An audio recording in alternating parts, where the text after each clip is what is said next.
The Joker, Folie, Deux, or A Madness Shared by Two, is the direct sequel to the 2019 Todd Phillips-helmed Joker. Now, this is one of the most contentious and talked about and criticized and praised and divisive, whatever you have you, movie to have come out in the past decade. It is so hated and so loved by so many people, and I think everybody and their mother on the internet has given their 2 cents on what this movie means, whether it's harmful, whether it's not, whether it's just a comic book movie, whether it's more than that. So many people have talked about this movie to death that it's kind of become this, I don't know, sense of impending doom for people like me who kind of fall in the middle, where I can see the faults of that original Joker movie but still really appreciate it for what it is.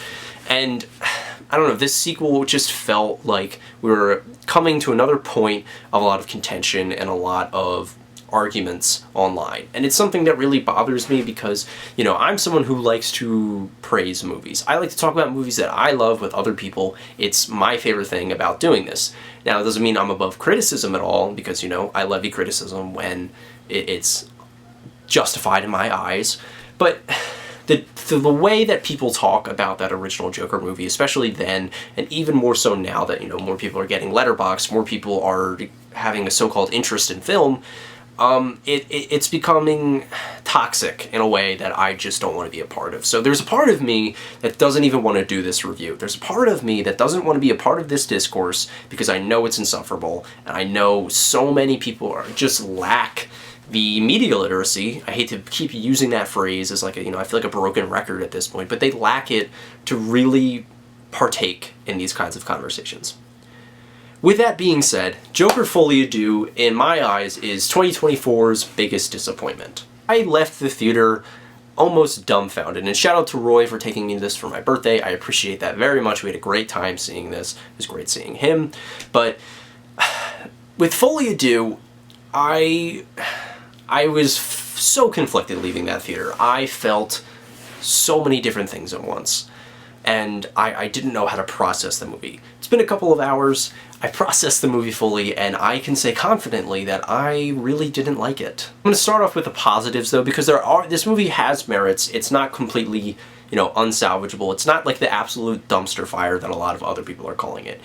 It is flawed, very flawed, and I can't say that I liked it, but it's not without, some good elements. The thing I really do want to commend is Todd Phillips and his visual crew. This movie looks gorgeous, even more so than the first movie, and I'm someone who, praised the cinematography and the look of the first movie. I really like how it depicted Gotham, and I think this movie does that very well.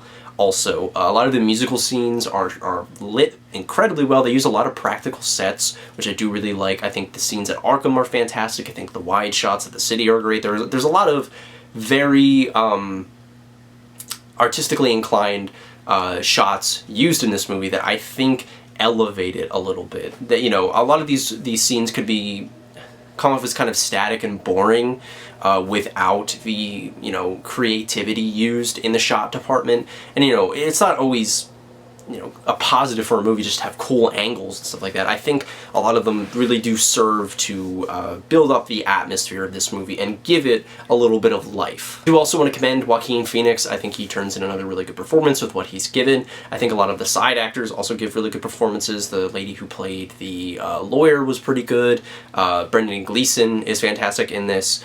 There are a lot of really good performances within the movie.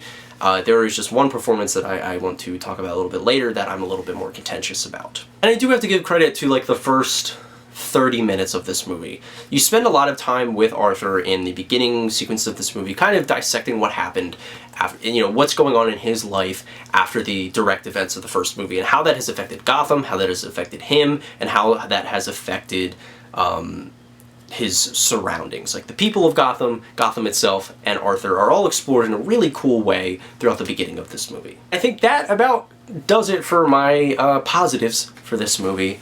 So yeah, here we go. I really did not like Joker Folie, Deux for a couple of reasons.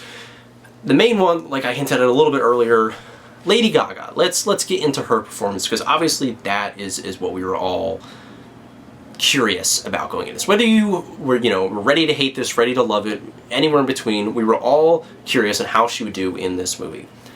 And if I'm being honest, she's kind of a non-factor. Harley Quinn is less of a Harley Quinn, and she's more of just being Lady Gaga, and that's not necessarily a bad thing. You know, she doesn't give a terrible performance at all. I think she reads all her lines very well, she brings the right charisma, she's singing well in the musical sequences. I just don't think that they really had a plan for her, and they just wanted her to perform. And I hate when they bring in, you know, like, big names from the music industry and put them in movies to just be themselves. I wish that they would have given her more to work with, because she is a fantastic actress. She has proven that before in something like, what is it, A Star's Tale? A Star is Born? Very sorry. She was fantastic in that movie, and she got to show off her musical capabilities, but also her acting chops. In this movie, I think they lean way too much into her being a performer and not an actress. So, not really her fault. I don't think that she did a bad job of what she was given. I think it was just bad direction on the part of Todd Phillips. And the main critique I have of this movie is it has a massive identity crisis. It does not know what it wants to be, who it wants to please, and what the overall direction they want to take these movies in. I was a firm believer that the Joker didn't really need a sequel, but we could have a cool one, and this movie, it feels like it's trying to give an answer to those who really hated the first movie.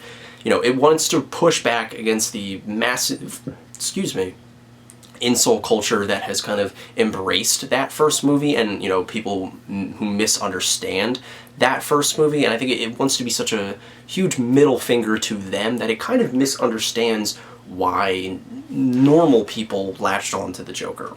And when I say normal people, I mean people that aren't incels, people that don't, you know, watch American Psycho and think that Patrick Bateman is the hero of that story. You know, people who aren't assholes also like the Joker movie and like the Joker as a character, and I think that this movie doesn't understand that. You know, it almost gets there in places, but in other places I just think it misses the mark. There are so many storytelling elements of this movie that just don't fit together. You know, it feels like different pieces of different puzzles being mashed together and being like, okay, work together, please. And they're trying so hard, and it just never materializes.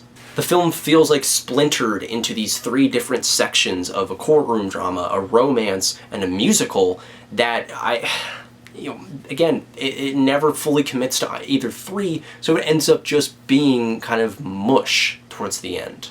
I think the resolution that they end up giving us at the end completely undercuts what the first movie was trying to say and what a lot of this movie seemed like it was trying to say. I think that the romance, so-called, in this film is completely flat and never, ever gets its feet off the ground. I think that the courtroom stuff is interesting, but they try to make it comedic in ways that it just isn't, and I understand what they were going for. Obviously, the Joker, at his essence, is a very darkly comedic character, but there's a certain scene, and this isn't really a spoiler, where Joaquin Phoenix, it sounds like he's doing the lawyer voice that Charlie Day does in It's Always Sunny, and it lands with an absolute thud. I heard no one laughing in the theater, and I just think that if they didn't, you know, go all in with this course correction, didn't go all in with, you know, completely flipping the identity of what these Joker movies are, then it could have, you know, worked a little bit. If you rework some of the musical scenes and not have them be so forced, if you rewrite some things about the ending, if you make Lady Gaga more of a character and less of a spectacle, parts of this movie are, you know, have a lot of potential shining through, but they are just buried under this massive, I don't want to say ego, but this massive misunderstanding by the filmmakers of what this movie should have been. And I'm not saying that this movie is bad because it's not what I personally wanted from it. I'm saying that it doesn't work because it is something that I think nobody wants. I think people who hated the first movie are just going to laugh and mock this thing, and I think people that loved the first movie are going to be baffled by what they get with this thing. You know, it is very stylistic, and that's going to draw a lot of people in. You know, the musical numbers aren't bad. The look of it is fantastic. I think Joaquin does great. You know, Lady Gaga is who she is. There's a lot of elements to this movie that I think could have brought those two sides together, but in turn I think they just end up pushing them farther apart, if that makes any sense. So yeah, I really did not love Joker Folie à Deux. I think that it is one of my one of the biggest disappointments, one of the biggest swings and misses of this year. I do like that it got made. I like that we are getting, these kind of, these filmmakers' weird visions of what, popular characters are. I commend you if you like this movie. It just really wasn't for me. Not awful, but, definitely disappointing. I'm going to give Joker Folie Deux a 2 out of 5. So that's my thoughts on the new Joker movie. Have you seen it? Please let me know in the comments down below. I would love to hear your guys' thoughts. I think this movie's going to be even more contentious than the first one. But yeah, other than that, I will see you guys with the next video.